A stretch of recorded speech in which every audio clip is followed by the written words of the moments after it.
नमस्कार दोस्तों, मैं रोशनलाल यादव आप सभी का आपके अपने इस YouTube चैनल रोशन ट्यूटोरियल पर हार्दिक स्वागत और अभिनंदन करता हूँ। दोस्तों, अभी तक हम 4 टाइप की कोडिंग डिकोडिंग हम देख चुके हैं कोडिंग, और वो हमने कंप्लीट भी कर ली है। अब हम आज इस सेशन से 5वें टाइप की कैसे एग्जामिनर आपको कोडिंग देगा उसके बारे में डिस्कस करते हैं, ठीक है। और आगे बढ़ने से पहले अगर आपने इस चैनल को सब्सक्राइब नहीं किया है तो सब्सक्राइब जरूर करें, वीडियो को लाइक करना ना भूलिए, और जो भी आपको डाउट हो उसका कमेंट के माध्यम से जरूर बताएं, और अपने दोस्तों के बीच इस चैनल को जितना आप शेयर कर सकते हैं, प्रमोट कर सकते हैं, कीजिए, ठीक है। बाकी कंटेंट वाइज कोई इश्यू नहीं है, बहुत ही बेहतरीन कंटेंट आपको प्रोवाइड करा रहा हूँ, ठीक है। तो चलिए शुरुआत करते हैं बिना समय गवाए। देखिए दोस्तों, जो टाइप 5 है इसमें क्या है कि लैंग्वेज कैसे आएगी आपके सामने। लैंग्वेज ऐसे आएगी इन ए सर्टेन कोड लैंग्वेज, या फिर if A certain code language TEESEE इसको हम बोल सकते हैं टे पे से पे, means drink fruit juice, and से के जे मीन्स जूस इज स्वीट, जे रे मे मीन्स ही इज इंटेलिजेंट। और इस तरीके से आपको देकर के पूछेगा क्वेश्चन की what is the code for sweet, कुछ भी पूछ सकता है। What is the code for drink, what is the code for juice, what is the code for intelligent. इस तरीके से कुछ भी आपसे पूछा जा सकता है। मतलब कुल मिला के ये है कि जैसे यहाँ पर स्वीट का पूछ लिया, अगली बार हो सकता है जूस का पूछ ले, किसी का भी पूछ ले, आपको सिर्फ बेसिक समझना है कि इसका बेसिक्स क्या है। जब भी इस टाइप के क्वेश्चंस आते हैं आपके सामने तो आप उनको कैसे बनाओगे, आपको तो ये समझना है, ठीक है। अब देखिए हिंदी वाले, एक बार बता देता हूँ, हिंदी में बोलेंगे यदि किसी निश्चित कूट भाषा का प्रयोग करते हुए किसी निश्चित कूट भाषा में TEESEE का मतलब ड्रिंक फ्रूट जूस होता है, SEEKEE का मतलब जूस इज स्वीट, और JEE और MEE, ठीक है, इनका मतलब ही इज इंटेलिजेंट होता है। तो उसी कूट भाषा का प्रयोग करते हुए उसी कूट भाषा में स्वीट का क्या कोड होगा, इस तरीके से आपको लैंग्वेज डालेगा एग्जामिनर, और आपको उसको अटेंड कैसे करना है आपको ये सीखना है, ठीक है। फिर चाहे वो ड्रिंक का पूछे, चाहे वो फ्रूट का पूछे, किसी का पूछे, उससे कोई फर्क नहीं पड़ता। आपको सिर्फ कंसेप्ट देखना है कि कंसेप्ट क्या है, ठीक है।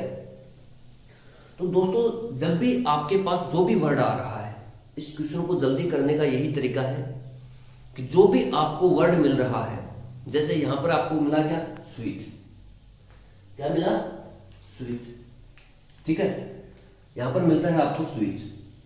और तो आप ये देखिए दोस्तों कि स्वीट है वो कहाँ है, स्वीट यहाँ है। आपने यहाँ देखा स्वीट नहीं मिला, दूसरी में देखा नहीं मिला, तीसरे वाली लाइन में देखा तो भी नहीं मिला, तो स्वीट कहाँ है, स्वीट यहाँ है, ठीक है।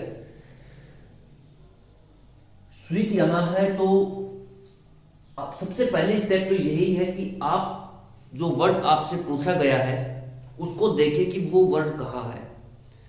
फिर आप ये देखें कि जो पूछा गया वर्ड है वो किन्हीं 2 लाइंस में कॉमन है क्या, जैसे इसमें या इसमें या इसमें, किसी में भी कॉमन है क्या, कोई भी 2 लाइंस हैं उनमें कॉमन है क्या वो वर्ड। अगर दोस्तों वर्ड कॉमन निकला तो आपका तुरंत विदिन सेकंड आंसर आ जाएगा, ठीक है। ये भी मैं बताऊंगा कैसे अगले वाले क्वेश्चन में। इस क्वेश्चन में तो कॉमन है नहीं, तो फिर अगर कॉमन नहीं है, अगर कॉमन है तो फिर विदिन सेकंड आंसर आ जाएगा। कोई भी 2 लाइन जिनमें कॉमन हो वर्ड तो आसानी से विदिन सेकंड आंसर आएगा। अब बात आती है कि जब सर कॉमन न हो तो क्या करें, ठीक है। तो कॉमन न हो तो उसके लिए क्या है, आप ये देखिए कि जो स्वीट है वो कहाँ है। स्वीट इस वाली लाइन में है, जूस इज स्वीट।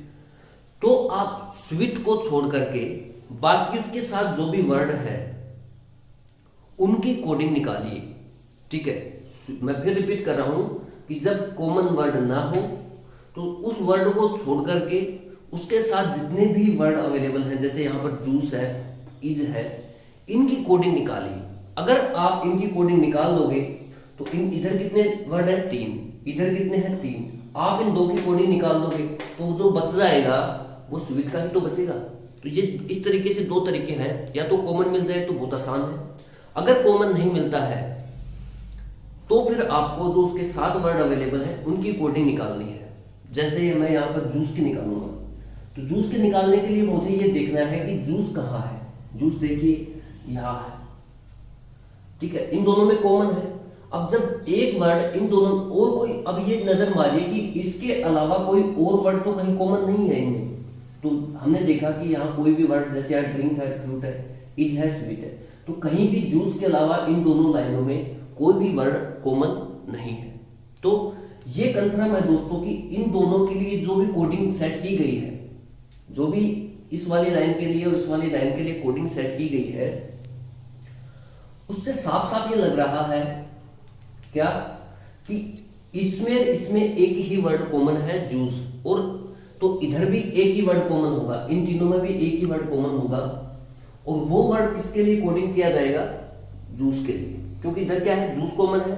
तो इधर भी एक ही, इन तीनों में से जब आप नजर मिलाओगे तो आपको पता लगेगा कि यहाँ सी ही कॉमन है। क्या कॉमन है, सी। तो जब इधर एक वर्ड कॉमन है तो इधर भी एक ही वर्ड कॉमन आएगा, तो जो कॉमन वर्ड आएगा वो किसका आएगा, जूस का आएगा। तो यहां पर देखिए दोस्तों, अगर वो आपसे जूस का पूछता है, ठीक है, अगर आपसे पूछता है JUICE का कोड क्या होगा, तो JUICE का कोड हो जाएगा दोस्तों CHEE, ठीक है। तो आपका वो आंसर है। अब जब आपने जूस का निकाल लिया तो अब आप जो वर्ड बच गया है उसका निकालो, इसका कैसे निकालोगे, तो इसका निकालने के लिए बहुत आसान है। आप ये देखिए कि इज कहीं और कहीं कॉमन है क्या, तो आपने देखा कि यहाँ भी है, तीसरी वाली लाइन में। तो इसके अलावा फिर ये देखिए कि इसके इसके अलावा कोई और वर्ड तो कॉमन नहीं है इनमें, तो नहीं है, तो इधर भी आपको एक वर्ड ही कॉमन मिलेगा, ठीक है, जो इसके लिए कोडिंग होगा। जैसे सी तो हो चुका, KEE, JEE, REE, ठीक है। तो इसमें से आपको कॉमन क्या मिला, JEE। तो JEE एक ही वर्ड कॉमन मिला, ये आपका आ गया इसके लिए कोडिंग। इसके लिए अगर कोडिंग पूछता है तो आपका आ जाएगा JEE, ठीक है दोस्तों। अब जब आपको जूस का मिल गया, इज का मिल गया कि CJEE, तो जो बच गया दोस्तों KEE, ये बच गया किसके लिए, स्वीट के लिए। तो स्वीट के लिए कोडिंग क्या होगी, KEE, जो बच गया वो स्वीट के लिए ही बचेगा, ठीक है, क्योंकि इधर भी 3 ही वर्ड है, इधर भी 3 ही वर्ड है। तो ये जो तरीका है दोस्तों, इसको आप अपनाएं। जब भी इस टाइप का क्वेश्चंस आपके सामने आते हैं तो आप इस तरीके से इनको कर सकते हैं, ठीक है। उसके अलावा इसमें और क्या क्या पॉसिबिलिटी होती है वो भी देखते हैं, ठीक है दोस्तों। आपके स्क्रीन पर है, मैंने कुछ और ऐड किया है इसमें। जैसे अगर एग्जामिनर आपसे ये क्वेश्चन करता है कि ही के लिए कोडिंग क्या होगी, ठीक है, तो इस तरीके से आपके पास ऑप्शन आता है। Option number A C, option number B REE, option number C MEE, option number D REE, ठीक है। REE तो मैंने 2 बार लिख दिया, उसके बाद कुछ भी लिख सकते हो आप, TEE लिख सकते हो, ठीक है। और E है कांट डिटरमाइन, ठीक है दोस्तों। तो आप ही के लिए कोडिंग कैसे करोगे, अब आपको सबसे पहले ये पता होना चाहिए, बहुत आसान है। ही के लिए कोडिंग पूछ रहा है तो ये देखिए कि ही कहाँ है। ही आपने देखा कि ही यहाँ है। अब आप ये देखिए कि ही कहीं इस लाइन के अलावा कहीं और अवेलेबल है क्या, नहीं है। तो फिर करें क्या, दूसरी स्टेप, दूसरा तरीका क्या है कि ही के साथ जो भी वर्ड अवेलेबल है आप उनकी कोडिंग कर लीजिए। जैसे इज है, इज की तो आपने कर ली पहले, JEE, उसके बाद इंटेलिजेंट बचा। अब इंटेलिजेंट की कोडिंग निकालने के लिए जरूरी है दोस्तों कि इंटेलिजेंट का कहीं जो दो लाइनें ऊपर अवेलेबल है उनमें कहीं ना कहीं इंटेलिजेंट वर्ड का होना जरूरी है। जब तक कॉमन वर्ड नहीं होगा तब तक आप उसकी कोडिंग निकाल ही नहीं सकते। ठीक है, तो इंटेलिजेंट इस लाइन में भी नहीं है, इसमें भी नहीं है, तो इंटेलिजेंट की कोडिंग क्या होगी, हम निकाल, डेटा इनएडिक्वेट है, हमें पता नहीं है कि यहाँ पर इंटेलिजेंट के लिए क्या कोडिंग की गई है। हाँ, इतना जरूर है कि इंटेलिजेंट के लिए या तो आरडब्ल्यू है या एमडब्ल्यू, इन दोनों में से कोई कोडिंग हुई है, क्योंकि हमें इसका तो पता लग गया, इसका मतलब है जेडब्ल्यू। लेकिन हम इन दोनों में से कंफर्म नहीं कर पा रहे कि आरडब्ल्यू है या फिर एमडब्ल्यू है, यह दोनों ही ऑप्शन अवेलेबल होंगे। ठीक है, अब ये दोनों या तो ही के लिए है, एक इनमें से ही के लिए है और एक है इंटेलिजेंट के लिए, लेकिन हमें किसकी कोडिंग चाहिए, ही की, तो हम यहाँ कुछ भी कंफर्म नहीं कर पाएंगे। हाँ, अगर ऑप्शन देखिए इस तरीके से हो, S W, R W, T W और एम डब्ल्यू को मैं हटा देता हूँ, तो फिर यहाँ पर एम डब्ल्यू, आर डब्ल्यू की पॉसिबिलिटी बनती है। ठीक है, एम डब्ल्यू की जगह मैं कुछ भी डाल दूंगा, जैसे पी डब्ल्यू डाल दूँ, तो फिर आर डब्ल्यू ही हम टिक करेंगे, क्योंकि 4 ही ऑप्शन होते हैं वहां पर। अगर मान लो एग्जामिनर एक 5वां ऑप्शन डाल देता है, कांट डिटरमाइन, तो फिर इस केस में आपका दोस्तों 5वां जो उत्तर है, क्योंकि आर डब्ल्यू भी हो सकता है यहाँ पर और एम डब्ल्यू भी हो सकता है, तो इन दोनों को तो आप टिक कर नहीं सकते, तो फिर करें क्या, क्योंकि हम एग्जैक्ट जो है ही के लिए कोडिंग क्या हुई है, एम डब्ल्यू हुई है या आर डब्ल्यू हुई है, ये हम डिसाइड नहीं कर पा रहे। तो कांट डिटरमाइन अगर ऑप्शन में है तो कांट डिटरमाइन उत्तर होगा। अगर एग्जामिनर कांट डिटरमाइन भी देता है और साथ में ही मान लो डेटा इनएडिक्वेट देता है,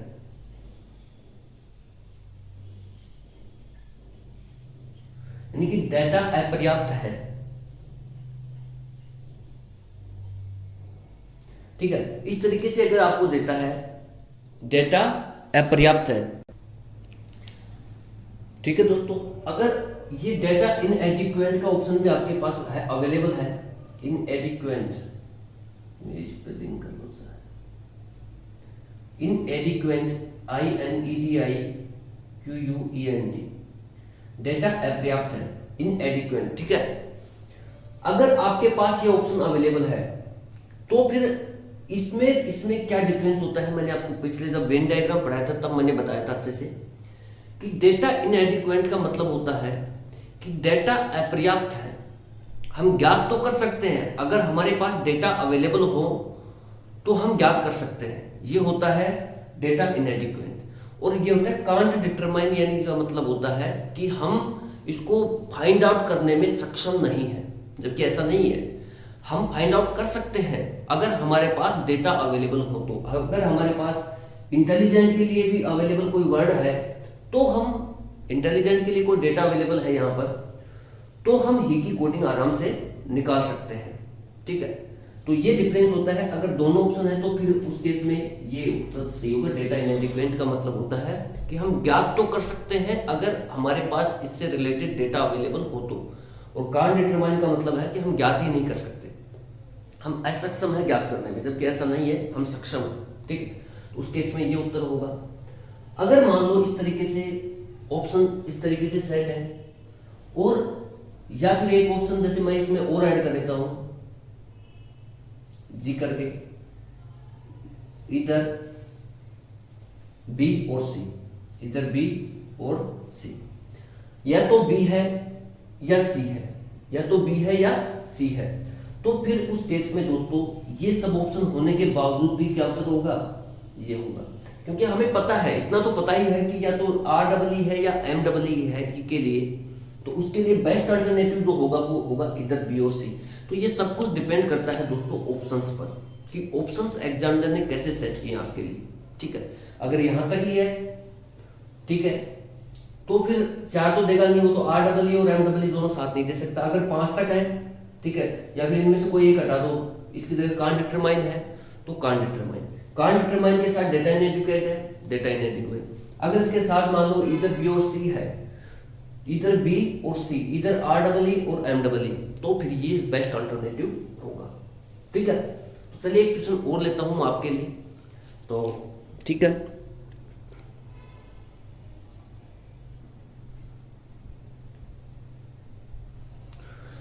ठीक है दोस्तों, नेक्स्ट क्वेश्चन देखिए, जो स्क्रीन पर है वो लिख लीजिए।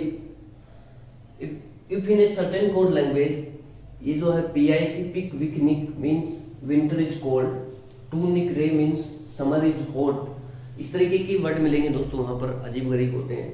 ठीक है, re pic bo means winter and summer, vic THOPEA means nights are cold. और आपसे क्वेश्चन पूछेगा what is the code for summer, ठीक, कुछ भी पूछ सकता है। ठीक है, what is the code for summer. Hindi में यदि किसी निश्चित कूट भाषा में इसका मतलब ये है, इसका मतलब ये है, इसका मतलब ये है और इसका मतलब ये है, तो उसी कूट भाषा में समर का मतलब क्या होगा। इस तरीके से क्वेश्चंस आएंगे। ठीक है, तो आपको देखिए दोस्तों, मैंने अभी बताया था कि जब भी आपको कोई भी वर्ड पूछे, जैसे यहाँ समर पूछा है, तो आप ये देखिए कि समर कहाँ अवेलेबल है आपके लिए। समर एक तो यहाँ अवेलेबल है, और कहीं समर अवेलेबल है, winter is cold, summer is hot, winter and summer, तो यहाँ पर अवेलेबल है। समर को निकालने के लिए यहाँ पर समर है, आपको समर का वर्ड कोडिंग चाहिए, तो समर के लिए आप ये देखिए कि समर कहाँ अवेलेबल है। ठीक है, यहाँ अवेलेबल है। फिर ये देखिए कि समर कहीं और कहीं अवेलेबल है क्या इन लाइंस में, यहाँ भी अवेलेबल है। क्योंकि अगर आपको दो लाइंस में जो समर के लिए कॉमन, समर ऐसा वर्ड जो दो लाइंस में कॉमन है, तो उसके लिए कोडिंग निकालना बहुत आसान होता है। देखिए कैसे, देखिए दोस्तों, यहाँ भी समर है, यहाँ भी समर है। अभी जैसे मैंने अभी बताया था पिछले क्वेश्चन में ही कि अगर दोनों लाइंस में अवेलेबल, सबसे पहले तो आप ये देखिए कि समर कहीं कॉमन है क्या, किन्हीं दो लाइंस में कॉमन है क्या। अगर समर कॉमन मिला, कोई भी वर्ड जो कॉमन है तो कॉमन मिलता है, तो उसके लिए कोडिंग निकालना बहुत आसान होता है। जैसे यहाँ पर भी क्या है, समर है। ठीक है, यहाँ पर भी समर है और यहाँ पर भी समर है, कॉमन है। तो उसके अलावा ये देखिए कि कोई और वर्ड तो कॉमन नहीं है समर के अलावा, तो summer is hot, winter and summer, summer के अलावा कोई भी वर्ड यहाँ पर कॉमन नहीं है। तो इन दो लाइंस के लिए जो इधर कोडिंग सेट की गई है इन वर्डों की, इनमें से एक वर्ड जरूर यहाँ पर कॉमन मिलेगा, और जो कॉमन वर्ड होगा वो समर के लिए ही होगा, क्योंकि यहाँ पर कॉमन क्या है, समर। कॉमन क्या है इधर, समर। तो इनके लिए भी एक वर्ड कॉमन मिल रहा है, क्या मिल रहा है दोस्तों, रे, रे मिल रहा है, RE। ठीक है, ये नहीं मिल रहा, रे मिल रहा है। तो सिंपल सी बात है कि समर के लिए क्या कोडिंग होगी, RE। तो यही आपका आंसर होगा। बहुत आसान है। जब भी आपको कोई वर्ड पूछा जा रहा है तो आप ये देखिए कि वो वर्ड कहाँ पर अवेलेबल है। आपने देखा यहाँ है, फिर आप ये देखिए कि ये वर्ड कहीं और किसी लाइन में तो अवेलेबल नहीं है, तो आपने देखा यहाँ भी अवेलेबल है।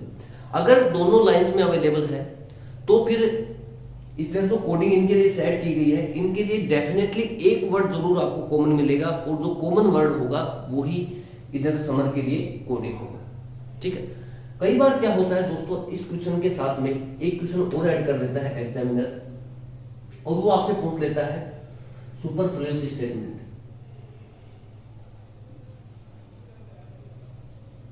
सुपरफ्लुअस स्टेटमेंट्स बताओ। ठीक है, सुपरफ्लुअस का मतलब होता है दोस्तों अननेसेसरी।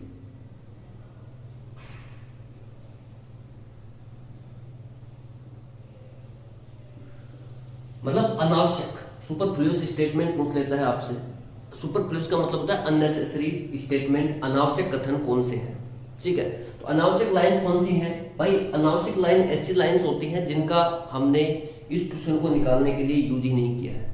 ऐसी लाइन कौन सी, अनावश्यक लाइन का मतलब क्या होता है, ऐसी लाइंस जो इस क्वेश्चन को निकालने के, जो उसके साथ में क्वेश्चन आएगा। इस क्वेश्चन की सबसे बड़ी बात यह है दोस्तों, जब भी सुपरफ्लुअस स्टेटमेंट का क्वेश्चन आएगा, अनावश्यक कथन का, तो वो किसी क्वेश्चन के साथ आएगा। कभी भी ये क्वेश्चन अकेला नहीं आ सकता सुपरफ्लुअस वाला, आप ये ध्यान रखना। इसके साथ में कोई ना कोई क्वेश्चन आएगा, क्योंकि कोई तो चाहिए जिसके रेस्पेक्ट में हम बता सके कि ये इस क्वेश्चन के लिए ये सुपरफ्लुअस है। ठीक है भाई, किसी के लिए कोई चीज खराब है तो किसी के लिए वही चीज बेहतरीन भी तो हो सकती है। ठीक है, तो जब तक हम डिसाइड नहीं कर देते कि इस आदमी के लिए ये वाले ठीक है, ठीक है, इस आदमी के लिए ये वाली सुपरफ्लुअस है, ठीक है, या इस लड़के के लिए जो भी है, आप समझ गए होंगे। ठीक है, तो हम जब तक डिसाइड नहीं कर सकते जब तक कि हम उसको रिप्रेजेंट नहीं कर देते। तो जब भी सुपरफ्लुअस का स्टेटमेंट पूछेगा आपसे, तो वहां पर ये कंफर्म हो जाएगा कि इसके साथ में कोई ना कोई क्वेश्चन जरूर देगा, क्योंकि हम उस क्वेश्चन के रिस्पेक्ट में ही बता पा रहे होंगे कि सुपरफ्लूस क्या है। क्योंकि किसी के लिए मान लो कोई चीज कोई मतलब नहीं है किसी के लिए, ठीक है, सुपरफ्लूस है, और वही किसी और के लिए बहुत काम की है, ठीक है। तो हम कब बता पाएंगे कि भाई वो तो एक के लिए तो काम की हो गई, बहुत यूजफुल है, एक के लिए वो सुपरफ्लूस है, ठीक है। तो हम उसको सुपरफ्लूस कब डिसाइड कर पाएंगे, जब वो बंदा प्रेजेंट रहेगा वहां पर जिसके लिए वो सुपरफ्लूस है, तभी हम उसके लिए बता पाएंगे। इसीलिए जब भी सुपरफ्लूस का क्वेश्चन देता है एग्जामिनर, तो उसके साथ में एक क्वेश्चन जरूर ऐड करके देता है और उसके रेस्पेक्ट में ही पूछता है कि भाई इसके लिए कौन सी चीज अनावश्यक है।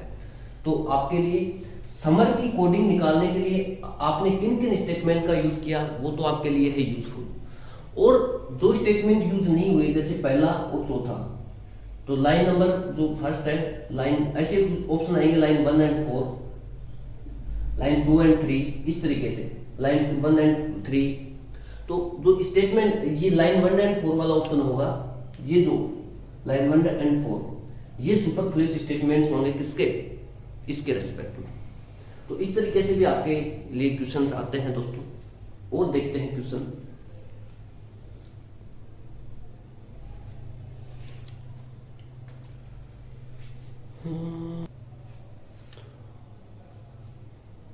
ठीक है दोस्तों, और जैसे इसमें और कुछ पूछ लेता है, जैसे मान लो आपसे एंड की कोडिंग पूछ ले कि एंड के लिए कौन सा वर्ड यूज हुआ है, एंड के लिए, ठीक है, एंड के लिए कौन सा वर्ड यूज हुआ है। तो समर के लिए तो आपने निकाल लिया। अब आप ये देखेंगे कि एंड कहां पर अवेलेबल है, एंड यहां है। फिर आप ये देखिए कि एंड इस स्टेटमेंट के अलावा कहीं और अवेलेबल है क्या, तो आपने देखा कि एंड कहीं भी अवेलेबल नहीं है, ठीक है। तो फिर आपको करना क्या है, दोस्तों, जो इसके अलावा जो वर्ड बच गए, एंड के अलावा जो वर्ड है उनकी कोडिंग निकालिए, ठीक है। तो हमने समर की तो निकाले रखी है, विंटर की ओर निकाल लेते हैं। तो विंटर के निकालने के लिए आप ये देखिए कि विंटर कहीं अवेलेबल है क्या, बस एक ही तरीका है, विंटर कहीं अवेलेबल है क्या, यहाँ विंटर अवेलेबल है। अब इस वाली लाइन में लाइन नंबर 1 और 3 में ये देखिए कि विंटर के अलावा कोई वर्ड कॉमन है नहीं है। तो इधर भी आपको एक ही वर्ड मिलेगा जो कॉमन होगा, और जो किसके लिए होगा, विंटर के लिए। जैसे यहाँ पर पिक है, PIC, तो विंटर के लिए जो कोडिंग की जाएगी दोस्तों, ठीक है, विंटर के लिए क्या होगी, वो है पिक। जब विंटर के लिए पिक बच गई हो गई और RE हो गई समर के लिए, तो जो BOO बच गया वो बच गया एंड के लिए। तो यहां पर इसके लिए क्या आएगा, BOO, ठीक है। अब इस क्वेश्चन के रेस्पेक्ट में आपसे एग्जामिनर पूछ सकता है दोस्तों कि सुपरफ्लूस स्टेटमेंट्स इसके लिए क्या क्या है। सुपरफ्लूस स्टेटमेंट्स या सुपरफ्लूस लाइंस, ठीक है, कौन कौन सी है, ये आपसे क्वेश्चन पूछा जा सकता है। तो सबसे पहले मैंने वही बताया कि कोई चीज किसी के लिए कीमती है तो किसी के लिए वो तुच्छ है, ठीक है। लेकिन हम तभी डिसाइड कर पाएंगे कि ये चीज तुच्छ है, तो हम ये बताना पड़ेगा हमारे को कि ये किसके रेस्पेक्ट में तुच्छ है, ठीक है, किस आदमी के रेस्पेक्ट में ये चीज तुच्छ है और किस आदमी के रेस्पेक्ट में ये अच्छी है। तो हमें कहीं ना कहीं उसका पैरामीटर जो लेना पड़ेगा कि हम इसके रेस्पेक्ट में बोल रहे हैं, ठीक है। तो यही बात मैं आपको बताना चाह रहा हूं। जैसे एंड के लिए अगर क्वेश्चन आता है सुपरफ्लूस स्टेटमेंट का, सुपरफ्लूस लाइंस का, तो ऐसे सुपरफ्लूस का मतलब ये होता है अननेसेसरी, मतलब ऐसी लाइंस जिनका एंड की कोडिंग निकालने के लिए यूज नहीं हुआ है, ठीक है। एंड की कोडिंग निकालने के लिए जो यूज्ड लाइंस है वो होती है नेसेसरी लाइंस, ठीक है। और आप इस तरीके से समझिए, एंड की कोडिंग निकालने के लिए यहाँ पर जो लाइंस यूज नहीं की गई हैं वो है अननेसेसरी सुपरफ्लूस लाइंस। तो यहाँ पर आपने 1 नंबर लाइन का भी यूज किया और 3 नंबर लाइन का भी यूज किया। इसके अलावा आपने एंड की कोडिंग निकालने के लिए लाइन नंबर 2 और लाइन नंबर 3 का यूज नहीं किया। तो लाइन नंबर 2 और लाइन नंबर 4, ये जो लाइंस हैं ये दोस्तों सुपरफ्लूस लाइंस हैं किसकी, एंड की, किसकी, एंड की, 2 और 4। इस तरीके से हमारे को क्या होता है कि रिस्पेक्ट में आंसर्स निकालने होते हैं। और चलिए अब इस वीडियो में तो इतना ही रखते हैं, आगे आने वाले वीडियो में और देखेंगे इस टाइप के क्वेश्चंस और बेहतरीन प्रैक्टिस करेंगे, ठीक है। तो आप पढ़ते रहिए और चैनल को सब्सक्राइब कराते रहिए लोगों से, और जितना शेयर हो सके करते रहिए दोस्तों। Thank you so much for watching. जय हिंद, जय भारत।